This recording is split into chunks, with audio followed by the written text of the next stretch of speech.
Since 1993, when pivot tables were first introduced into Excel 5, even though they were released in Lotus back in 1991, they have been absolutely fantastic, allowing you to quickly take tabular data that is in a database format and pivot it into something that is human understandable. But despite that, pivot tables have had some challenges along the way, and particularly when data gets complex. For example, take a look at these two tables. We've got a table of account and category. We've got another table with date, account, and amount. And what we want is we want to create this pivot table or matrix that has dates down the left-hand side or categories across the top and a summary of the values in the middle. Now, the big question, of course, is can you actually do this? And if you think about it, anybody that's got pivot table experience will tell you that absolutely, there's a formula in Excel that you'd reach to for ages. We now have some better replacements for that, but it would be VLOOKUP or Power Query to flatten the tables into one particular table so you could feed your pivot. And this was a big job that Excel analysts would do over and over and over again, flattening data down because every pivot table could only have one tabular data source. So no big deal. We can make that one work. But what about when the data gets even worse? What if the same account exists in multiple departments, like in here? If you look at the green table, you can see that the second item, 61520, is wine for the category, except that the second from last row is also account 61520, but that one has a category of beer. And the issue that we have here is that the department number is different for these two things. So what do? If we've got that transactions table on the right and we need to flatten it out, how do we make that happen? Is this possible? And the answer, of course, again, is yes. For people that have been doing this work for a long time, what you first need to do is create a composite key. This will allow you to concatenate the account and department together with a delimiter in between, which is very important. What this now does is, even though in the transactions table we may have many repeating instances of that account department combination, in the green table on the left, the account department combination becomes unique. And that actually allows us to do our VLOOKUP or Power Query merge against the actual table and bring back the exact correct item. So despite the fact that we have a multiple relationship here that has to be joined together, it is possible to concatenate and then flatten and use that combination table on the right to serve up our pivot table or our matrix. That'll work just fine. But wait, because there's still more stuff that happens in the real world. So here's our three tables: transactions, the chart of accounts, and our budgets. Now, there's a couple of observations that you want to make about this thing. Number one, every single column in this model has repeating values in it. This is a bit of a challenge right off the bat, because if you think about trying to actually set up your VLOOKUPs here, this is going to be a problem to try and figure out which way to go. The dates are at different levels of granularity. So some of the things are going to be done monthly, and while it doesn't actually show in this particular piece, we've got a transactions table that's only showing month-end dates. You can imagine that the transactions table is going to have transactions to the daily level of granularity. In addition, you'll also notice that that composite key issue that I talked about before is in here as well. You can look in the chart of accounts table and see that account 61510 for department 150 is liquor, but 61510 for department 155 is non-alcoholic beverages. The challenge is that I want to create a pivot table or a Power BI matrix that is based out like this. The key thing I want you to recognize about this colorful table is that the categories component should be coming from the chart of accounts table. The actual should be coming from the transactions table, the budgets from the black budgets table. And that green part that says 2020 with the slicer, well, that's an extra piece that we'll talk about a little bit later in this course. The challenge that we have here is that it is almost impossible to actually set this thing up. And if you actually take the entire course, you'll learn that maybe this isn't quite as much of an issue as we thought once we really understand the dimensional modeling structure behind things. But what I will tell you is that in my experience, as I worked through as a controller of an organization, we ran into this problem frequently. This is what we did as controllers, is compared transactions to budgets. I mean, that's what it's all about. And the problem is that this data, with the different levels of granularity in the dates, with the different column headers that we actually had there, the different aggregation levels that we have, all of this stuff, It made these tables what I affectionately refer to as the UnVLOOKUPable problem. And this was a big, big challenge. It actually prevented me from using pivot tables to report my data in Excel for the longest time. We ended up going back to a formula-driven solution that had 150,000 unique formulas, that had matrices to check that they were working correctly. It was a horrendous thing to maintain, and it just doesn't work in today's world. We need to be able to report faster, iterate faster, and do our jobs faster with more confidence about our data. So the question is, how do we get past the UnVLOOKUPable problem? And the answer is, we move to the Power Pivot data model. Now, what the data model actually does is it allows us to link multiple tables together using a pretty simple drag and drop interface. This is a heck of a lot easier than going and writing a VLOOKUP. What this actually does for us is it allows us to completely eliminate flattening data into a single table, because Power Pivot allows us to use multiple tables together in one data visual, be that a pivot chart or a pivot table. This means that it completely eliminates the need for VLOOKUP. Now, if you love VLOOKUP, you can shed a tear for this if you like. If you hate VLOOKUP, well, that's okay. You don't even need to reach to another alternative like XLOOKUP or anything like that. It means that we don't need to actually work with VLOOKUP at all to get our job done. Now, I actually know a lot of users who are jumping to Power Pivot specifically because they don't ever want to write another VLOOKUP. That's definitely not the right reason to do this. And I mean, honestly, I love VLOOKUP. I'm going to miss it a little bit. But the reality is, if you work with Power Pivot a lot, you probably never need it. And that's pretty cool. What this means for us, with all of this stuff all wrapped up into one big ball, it allows us to actually solve the UnVLOOKUPable problem. And by the time we get through the rest of this presentation, I'm going to actually demonstrate that for you as to how we can take all of these multiple tables and put them together without ever writing a single VLOOKUP. So let's go and get started on exactly that. In order to solve the UnVLOOKUPable problem, in other words, bring multiple tables together with no VLOOKUPs and get them into one pivot table, the first thing that we need to do is we need to get our data into the Power Pivot data model. Now, the data model has been built into Excel since Excel 2013. And as of Excel 2013, you could download this really cool add-in that made this easier, which is now built into Excel 2016 and higher. And that tool is Power Query. And what we're going to do is we're going to use Power Query to actually get our data and load it into the data model. So what's going to happen there? What we do is we connect to the data source, we grab our data tables, and then we're going to make some transformations using Power Query. And that's the whole point of Power Query, is to be able to prepare and clean up your data to get into the right shape for the data model. What we want to do is make sure that we've got well-named columns. We want to make sure that we only have relevant columns. We want to get rid of the ones that aren't. We're going to get rid of the rows that we don't need as well, like blank rows and things like that, and get rid of all those. And if we need to reshape or clean our data, we can actually do it right here to prep it and get it ready for the data model itself.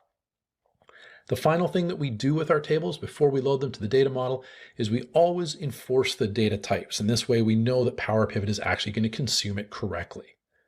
Once we've done all that work, then we actually say, hey, we're going to load our query. And we do that by going close and load to, and we choose to set to only create connection and check the checkbox to add to the data model.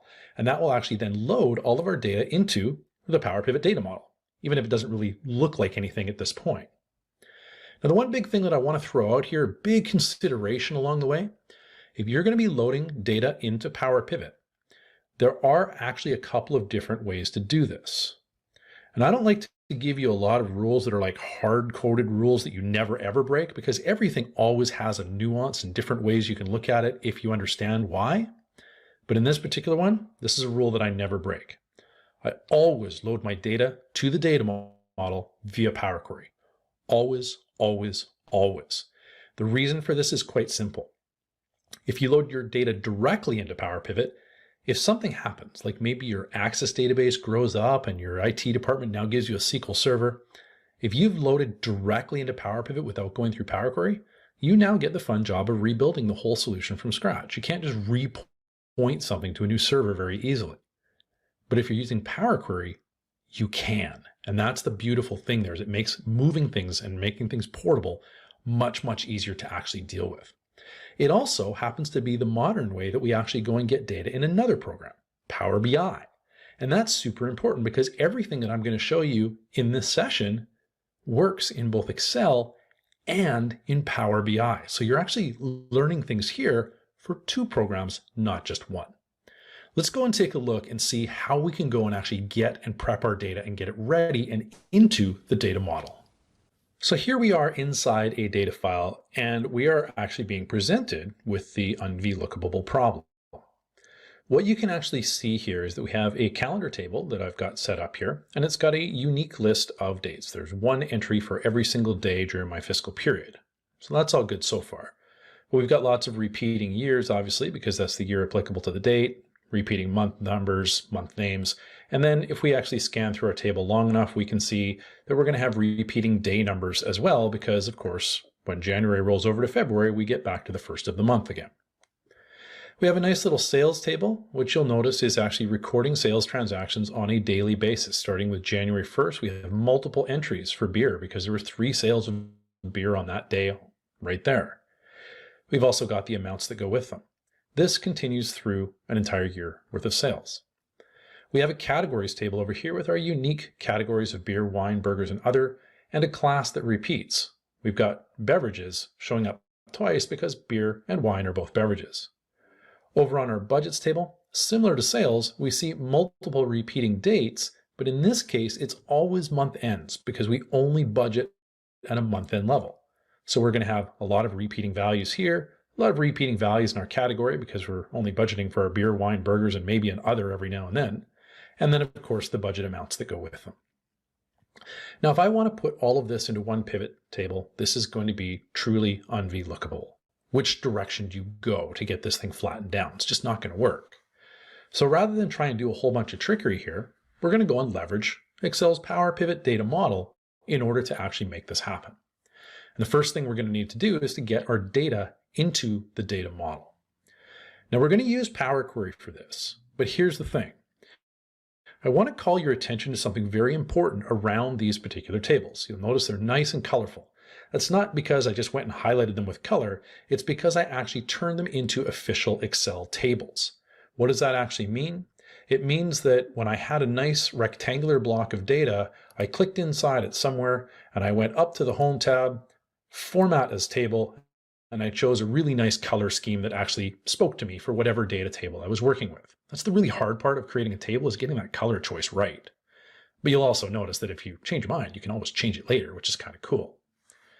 Now, the thing is that when you create a table, as soon as you do this, what's going to happen is you're going to get this thing called the Table Design tab.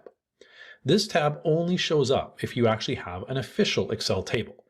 You can color this till the cows come home, and it's going to look just fine. You can even add the filters at the top, but you get more benefits if it's a real table.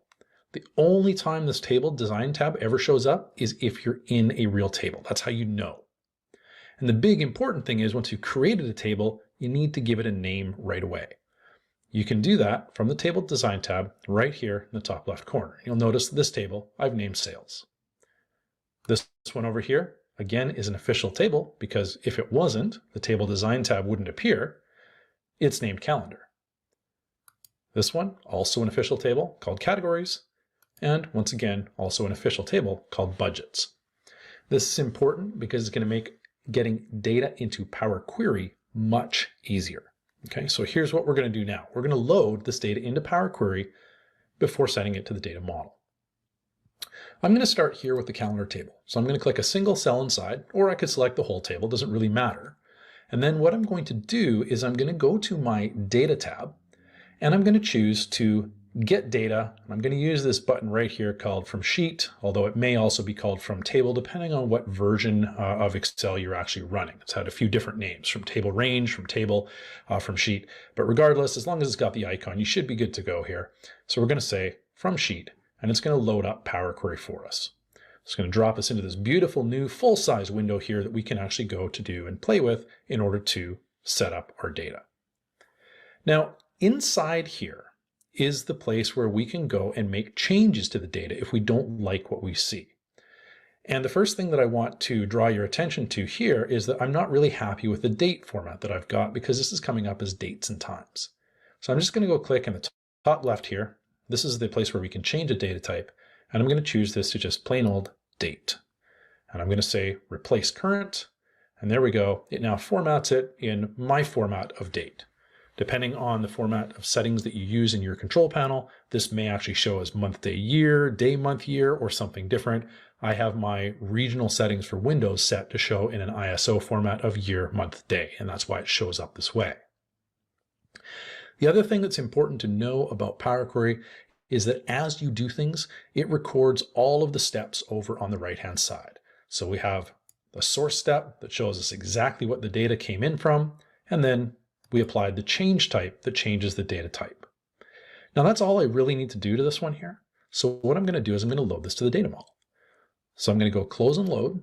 We're going to choose close and load to, at which point it'll drop us back to Excel. I've already got my default set to go to only create connection, which is what I need. If I chose table, it would go to a table, but I've already got my data in a table, so I don't need that. Only create connection. We're now going to go add to the data model, and we're going to say OK. And at this point, on the right-hand side of the screen, what we see is our nice little Power Query window pops out, and it tells me there's loaded 730 rows somewhere, but it doesn't necessarily tell me where. We'll get back to that. Let's go get the next table. This one's going to be sales. We'll click inside here.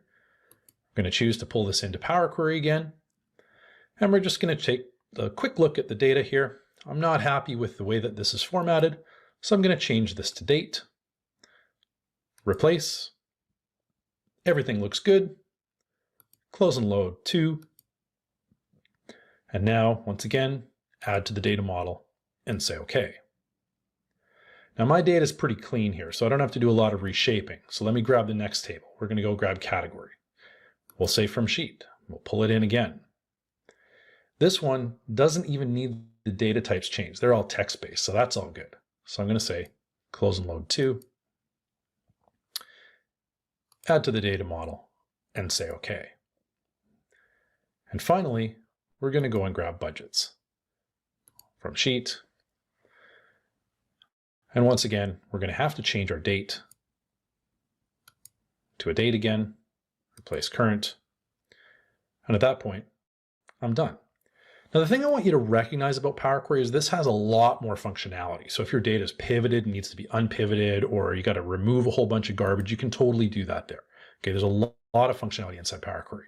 But for me right now, this data is pretty clean. And honestly, this presentation is about solving the UnVLOOKUPable problem. So I'm not going to dwell on Power Query a ton. The big thing that I want you to notice here, though, is that right now I've got my 4 data tables, and it's telling me that every one of these guys has loaded. But the question is where? I don't see any other places. And that's where we need to actually go into and start playing around with something else, which is called the Power Pivot Data Model. And you'll actually find that here on the Power Pivot tab. Now, under Power Pivot, I'm going to go to Manage. And at this point, it will open up the Power Pivot window for me. And I'm just going to maximize this guy here so I can see what's going on. Pivot tables. You'll know that when you actually launch a pivot table from a data source, it actually streams the data into something called the pivot cache, but you can never look at the pivot cache to see what's actually there. This is basically, in Power Pivot, this is the pivot cache, but it's entirely visible. I can see my data. There's my calendar table. Here's my sales table. There's my categories and my budgets. So I've got all 4 of my individual tables have now been loaded, reshaped if I needed to do that through Power Query in order to get them into the data model. Now the question is, what do I do with it from here? Once we have our data in the data model, the next thing that we need to do is we need to basically kind of create the VLOOKUPs between tables, but we do it without writing any VLOOKUPs. So what we'll do is we'll open the Power Pivot window if it's not already open, and then we go to Home Relationship View. And inside there, what we do is we actually drag fields from one side to another to create a relationship between the 2 tables. Essentially what this is doing is creating a VLOOKUP exact match without writing a single character of your formula. That's pretty darn cool. And then when you're done, you go back to Home Data View so that you can look at your actual tables again. It's pretty much that easy. Now, there are a couple things, though, that we should know about this. Number one, when you actually look at the relationships here, if you've ever worked with Access or a Databricks program, you'll know that typically these diagrams are drawn so that they actually show the linking from field to field. In the case of Power Pivot, this is not the case. If you look at that right there on screen, it looks like category is linked to month, and that's not true. You actually have to hover over the arrow to see that date is linked to date. And that's kind of the important thing here.